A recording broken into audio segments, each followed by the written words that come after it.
When you hear the words Ethan Allen Furniture, what do they mean to you? If they mean colonial... This is NBC Nightly News with Tom Brokaw. Sitting in for Tom tonight is Jane Pauley. Good evening. As we come to the unofficial end of the summer of '91 on this Labor Day weekend, the question is, are we finally pulling out of the recession? Two sets of economic figures were released today, and they were good. Earlier this week, however, numbers came out that weren't so good. NBC's chief financial correspondent Mike Jensen joins us now. Mike, how did... The apparent death of communism has not changed the routine or the vigilance. This morning, like every other morning, two Air Force and us. Roger O'Neill, NBC News, Denver. That's Nightly News for this Friday. We must be ready every day, all the time, to do the right thing if the atomic bomb explodes.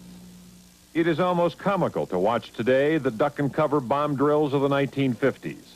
But a generation of Americans cannot simply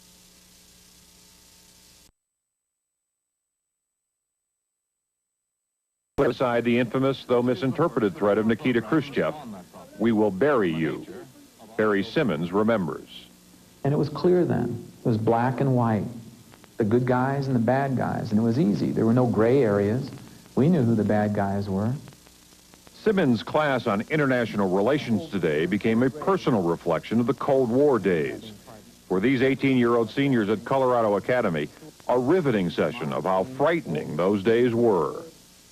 One of the more powerful memories I can remember from my childhood was crying and sobbing that I couldn't go to sleep because I was afraid Khrushchev was going to blow the world up.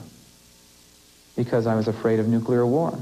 It was that powerful, it was that profound, and it was that personal. Here's a little boy who's afraid of a leader somewhere who's going to blow him up. For 40 years, the threat of the bomb shaped our world. It is why most Americans are still cautious about the world. University of Wisconsin professor Dr. Paul Boyer wrote the book, By the Bomb's Early Light. When you grow up believing that there is one focus of evil in the world, that affects the way you view all world events. And once that focus of evil has suddenly vanished, our whole worldview has sort of gone out of